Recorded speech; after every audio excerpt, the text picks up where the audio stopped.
ನಮಸ್ಕಾರ ವೀಕ್ಷಕರೇ, welcome back to my channel. ನಾನಿವತ್ತು ಶನಿವಾರ ಅಲ್ಲ, ಹೊಸ ರೆಸಿಪಿ ಒಂದು ಮಾಡುವ ಅಂತ ಅಂದ್ಕೊಂಡೆ. ಹಾಗೆ ಇವತ್ತು ರಜೆ ಇತ್ತು. ಸೂಪರ್ ಮಾರ್ಕೆಟಿಗೆ ಹೋಗಿ ನೋಡಿದರೆ ಅಲ್ಲಿ ಫ್ರೋಝನ್ ಡಕ್ ಸಿಗುತ್ತೆ. ನಾವು ಅದಕ್ಕೆ ಲೈವ್ ಸ್ಟಾಕ್ ಮಾರ್ಕೆಟಿಗೆ ಬಂದು ಇಲ್ಲಿಂದ ಡಕ್ ತೆಗೆದುಕೊಂಡು ಹೋದ್ವಿ, ಫ್ರೆಶ್ ಡಕ್. ಇಲ್ಲಿ ಕೋಳಿ, ಊರಿನ ಕೋಳಿಯ ಮೊಟ್ಟೆ ಅದೆಲ್ಲ ಸಿಗುತ್ತೆ. ಈಗ ಡಕ್ ತಂದು ಇದನ್ನು ನಾನು ಚೆನ್ನಾಗಿ ತೊಳ್ಕೊಳ್ತೇನೆ. ಇವತ್ತು ನಾನು ಮಾಡ್ತಾ ಇರೋದು ಡಕ್ ಸುಕ್ಕ ರೆಸಿಪಿ.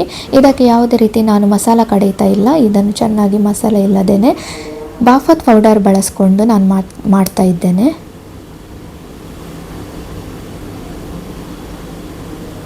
ಇಲ್ಲಿ ಚೆನ್ನಾಗಿ ಇದನ್ನು ತೊಳ್ಕೊಳ್ಬೇಕು. ಈ ಬಾತುಕೋಳಿ ಏನಿದೆ, ಇದು ನಿಮಗೆ ಊರಿನ ಕೋಳಿ ಇದೆ ಅಲ್ಲ, ಅದೇ ರೀತಿ ಸೇಮ್ ಟೇಸ್ಟ್ ಕೊಡ್ತದೆ, ಏನೂ ಡಿಫ್ರೆನ್ಸ್ ಇಲ್ಲ. ಇದನ್ನು ಚೆನ್ನಾಗಿ ಕ್ಲೀನ್ ಮಾಡ್ಕೊಳ್ಬೇಕು. ಅಲ್ಲಿ ಕಟ್ ಮಾಡಿ ಎಲ್ಲ ಕೊಡ್ತಾರೆ, ಆದರೆ ನಿಮಗೆ ಸ್ಕಿನ್ ಔಟ್ ಬೇಕಾದರೆ ಸ್ಕಿನ್ ಔಟ್ ಮಾಡಿ ಸಹ ಕೊಡ್ತಾರೆ. ಇದನ್ನೀಗ ಚೆನ್ನಾಗಿ ತೊಳೆದ್ಬಿಟ್ಟು ಕುಕ್ಕರಲ್ಲಿ ಹಾಕಿ ನಾವು ಬೇಯಿಸ್ತೇವೆ. ಯಾಕಂದರೆ ಬಾತುಕೋಳಿ ನಾನು ಹೇಳಿದಾಗೆ ಊರಿನ ಕೋಳಿ ಥರ, ಯಾವಾಗಲೂ ಊರಿನ ಕೋಳಿ ಎಲ್ಲ ಗಟ್ಟಿ ಇರುತ್ತೆ. ಅದು ಹೀಗೆ ಬೇಯಿಸ್ಲಿಕ್ಕೆ ಹೋದರೆ ತುಂಬ ಟೈಮ್ ತಗೊಳ್ಳುತ್ತೆ, ಗ್ಯಾಸ್ ಕೂಡ ವೇಸ್ಟ್ ಆಗುತ್ತೆ. ಅದಕ್ಕೋಸ್ಕರ ಇದನ್ನು ಕುಕ್ಕರಲ್ಲಿ ನಾನು ಬೇಯಿಸ್ತೇನೆ. ಕುಕ್ಕರಲ್ಲಿ ನನಗೆ 4ರಿಂದ 5 ವಿಸಿಲ್ ತೆಗೆದಿದ್ದೇನೆ ನಾನು. ಅದು ಡಿಪೆಂಡ್ ಆಗ್ತದೆ, ಬಾತುಕೋಳಿ ಎಷ್ಟು ದೊಡ್ಡದಿದೆ ಅದರ ಮೇಲೆ ಡಿಪೆಂಡ್ ಆಗ್ತದೆ. ತುಂಬ ಗಟ್ಟಿ ಇರುವಂಥದ್ದಾದರೆ ಅದು 2 kg ಹಾಗೆಲ್ಲ ಇದ್ದರೆ ಅದು ಬೇಯಲಿಕ್ಕೆ ಟೈಮ್ ತಗೊಳ್ಳುತ್ತದೆ. ಆದರೆ ನಿಮಗೆ ಸಣ್ಣ ಬಾತುಕೋಳಿ ಆದರೆ ಇದು 1 kg ಬಾತುಕೋಳಿ, ಅದಕ್ಕೋಸ್ಕರ ನನಗೆ 4ರಿಂದ 5 ವಿಸಿಲ್ ನಾನು ತೆಗೆದಿದ್ದೇನೆ.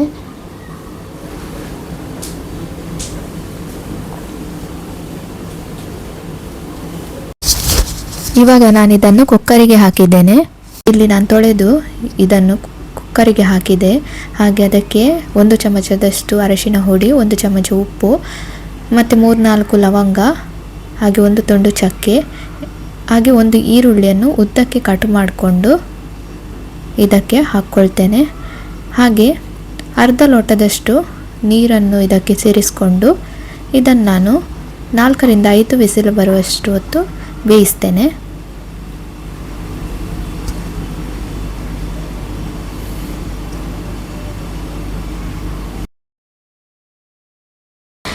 ಇವಾಗ ಇದು ವಿಸಿಲ್ ಬಂದಿದೆ, 4ರಿಂದ 5 ವಿಸಿಲ್ ತೆಗೆದೆ. ಇವಾಗ ನಾನು ಅದನ್ನು ಸೈಡಿಗೆ ಇಡ್ತೇನೆ. ಹಾಗೆ ಇಲ್ಲಿ ಒಂದು ಪಾತ್ರೆಗೆ 2 ಸ್ಪೂನ್ನಷ್ಟು ತುಪ್ಪ ಹಾಗೆ 1 ಸ್ಪೂನ್ನಷ್ಟು ತೆಂಗಿನ ಎಣ್ಣೆ ಹಾಕಿ ಅದನ್ನು ಬಿಸಿ ಆದ ತಕ್ಷಣ ಸ್ವಲ್ಪ ಕರಿಬೇವಿನ ಸೊಪ್ಪನ್ನು ಹಾಕ್ತೇನೆ.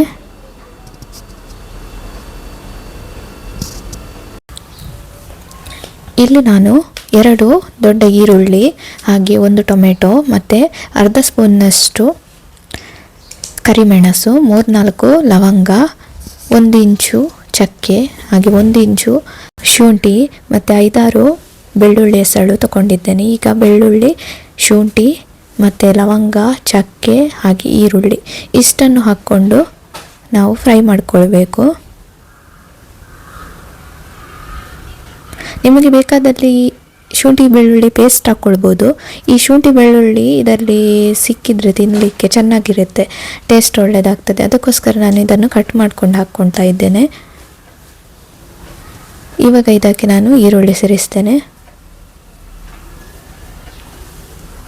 ಈರುಳ್ಳಿ ಸೇರಿಸಿದ ನಂತರ ಸ್ವಲ್ಪ ಉಪ್ಪು ಹಾಕ್ಕೊಳ್ಳಿ, ಆವಾಗ ಬೇಗನೆ ಫ್ರೈ ಆಗುತ್ತೆ. ಇದು ಗೋಲ್ಡನ್ ಬ್ರೌನ್ ಬರುವ ತನಕ, ಕಂದು ಬಣ್ಣ ಬರುವ ತನಕ ನಾವು ಫ್ರೈ ಮಾಡ್ಕೊಳ್ಬೇಕು. ಇಲ್ಲಿ 1 ಹೆಚ್ಚಿದ ಟೊಮೆಟೊ ಏನಿದೆ ಅದನ್ನು ಹಾಕ್ತಾ ಇದ್ದೇನೆ. ಇದನ್ನು ಚೆನ್ನಾಗಿ ಮಿಕ್ಸ್ ಮಾಡಿಕೊಂಡು ಫ್ರೈ ಮಾಡಿಕೊಳ್ಳಿ. ಟೊಮೆಟೊ ಹಸಿ ವಾಸನೆ ಹೋಗಬೇಕು, ಅಲ್ಲಿವರೆಗೂ ಇದನ್ನು ಫ್ರೈ ಮಾಡಿಕೊಳ್ಬೇಕು.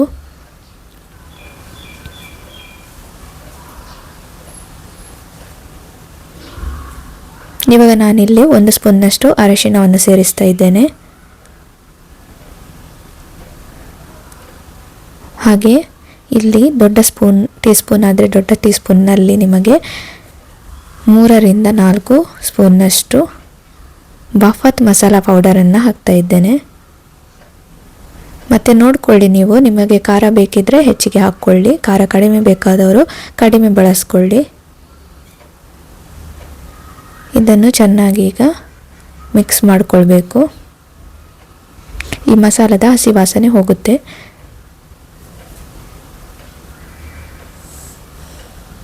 ನಾವು ಉಪ್ಪನ್ನು ಬಾತುಕೋಳಿ ಬೇಯಿಸುವಾಗ ಹಾಕಿದ್ದೇವೆ, ಅದಕ್ಕಾಗಿ ನೋಡ್ಕೊಂಡು ನಾವು ಹಾಕ್ಕೊಳ್ಬೇಕಾಗುತ್ತೆ. ಖಾರ ನೋಡ್ಕೊಂಡು ಹಾಕ್ಕೊಳ್ಳಿ.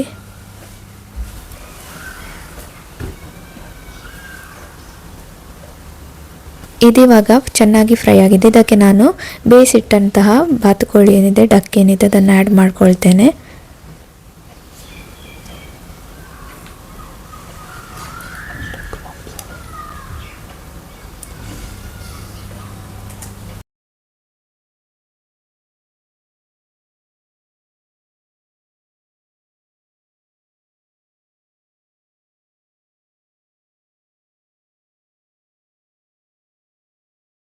ಬೇಯಿಸಿದ ನೀರನ್ನು ಸಹ ಇದಕ್ಕೆ ಹಾಕ್ಕೊಳ್ಳಿ. ಮತ್ತು ಇದನ್ನು ಚೆನ್ನಾಗಿ ನಾವು ಮಿಕ್ಸ್ ಮಾಡಿಕೊಂಡು, ಈ ನೀರೇನಿದೆ ಅದು ಸ್ವಲ್ಪ ಕಡಿಮೆ ಆಗಬೇಕು, ಅಷ್ಟೊತ್ತು ನೀವು ಕುದಿಸಬೇಕಾಗುತ್ತೆ. ನೀರು ಸ್ವಲ್ಪ ಜಾಸ್ತಿ ಇದ್ದರೆ ಅದನ್ನು ಹೆಚ್ಚು ಹೊತ್ತು ಕುದಿಸಿ. ಮುಚ್ಚಳ ಮುಚ್ಚಬೇಡಿ, ಮುಚ್ಚಳ ಮುಚ್ಚಿದ್ರೆ ಅದು ಬೇಗನೆ ಆ ನೀರು ಆರುವುದಿಲ್ಲ. ಇದಕ್ಕೆ ನಾನಿನ್ನು ಸ್ವಲ್ಪ ಬಾಫಾತ್ ಮಸಾಲ ಸೇರಿಸಿದೆ.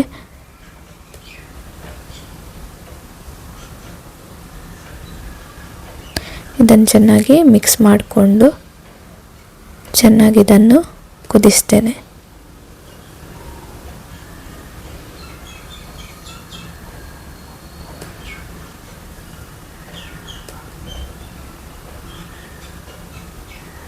ಇವಾಗ ಇದು ಚೆನ್ನಾಗಿ ಬೆಂದಿದೆ. ಇದನ್ನು ಸೈಡಿಗೆ ಇಡ್ತೇನೆ. ಹಾಗೆ ಒಂದು ಪ್ಯಾನ್ಗೆ ನಾನು ಸ್ವಲ್ಪ ಎಣ್ಣೆ ಹಾಕಿದ್ದೇನೆ, ಕೊಕೊನಟ್ ಆಯಿಲ್.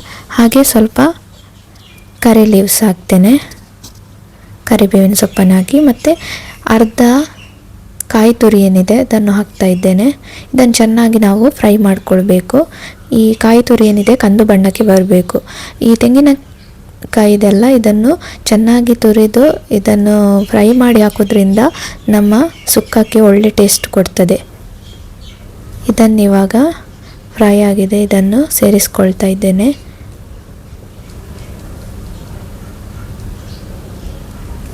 ಇದನ್ನು ಚೆನ್ನಾಗಿ ಮಿಕ್ಸ್ ಮಾಡಿಕೊಂಡು ಕೊತ್ತಂಬರಿ ಸೊಪ್ಪಿನಿಂದ ಅಲಂಕರಿಸಿದರೆ ನಮ್ಮ ಡಕ್ ಸುಕ್ಕ ರೆಡಿಯಾಗಿದೆ. ಬಾತುಕೋಳಿ ಸುಕ್ಕ ರೆಡಿ ಆಯಿತು. ಈಸಿ ಕ್ವಿಕ್ಕಾಗಿ ಮಾಡ್ಕೊಳ್ಬೋದು, ಮಸಾಲ ಕಡಿಯದೆ ಮಾಡ್ಕೊಳ್ಬೋದು. ನಿಮಗೆ ಖಾರ ಬೇಕಿದ್ದಲ್ಲಿ ಖಾರ ನೋಡಿಕೊಂಡು ಕೊನೆಯಲ್ಲಿ ಸೇರಿಸ್ಕೊಳ್ಳಿ. ಮತ್ತು ಉಪ್ಪು ಬೇಕಾದರೆ ಉಪ್ಪು ಕೂಡ ಸೇರಿಸ್ಕೊಳ್ಬೋದು. ನಾನು 1 ಚಮಚ ಉಪ್ಪು ಸೇರಿಸ್ಕೊಂಡೆ. ಇವಾಗ ನಾನು ಟೇಸ್ಟ್ ಮಾಡ್ತೇನೆ, ಉಪ್ಪು ಸರಿ ಇದೆಯಾ ನೋಡ್ತೇನೆ.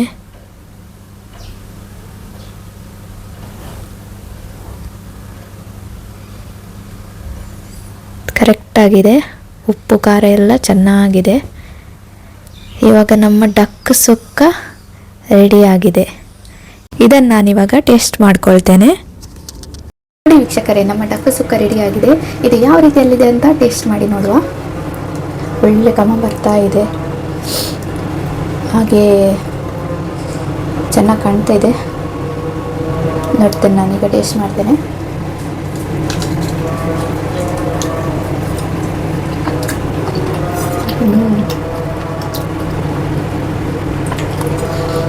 ಸೇಮ್ ಊರಿನ ಕೋಳಿ ಥರ ಇದೆ ಇದು. ನೀವು ಕೂಡ ಈ ರೆಸಿಪೀಸ್ನ ಟ್ರೈ ಮಾಡಿ. ಹಾಗೆ ನನ್ನ ರೆಸಿಪೀಸ್ ನಿಮಗೆ ಇಷ್ಟ ಆದರೆ ಅದನ್ನು ಲೈಕ್ ಮಾಡಿ, ಶೇರ್ ಮಾಡಿ. ಹಾಗೆ ನನ್ನ ಚಾನೆಲ್ನ ಈವರೆಗೆ ಸಬ್ಸ್ಕ್ರೈಬ್ ಮಾಡಲಿಲ್ಲ ಅಂದರೆ ಹೋಗಿ ಸಬ್ಸ್ಕ್ರೈಬ್ ಮಾಡಿ ಮತ್ತು ಸಪೋರ್ಟ್ ಮಾಡಿ. ಹೀಗೆ ಹೊಸ ಹೊಸ ರೆಸಿಪೀಸ್ ಜೊತೆ ನಾನು ನಿಮ್ಮ ಜೊತೆ ಬರ್ತೇನೆ. ಟಿಲ್ ದೆನ್ ಟೇಕ್ ಕೇರ್, ಬಾಯ್.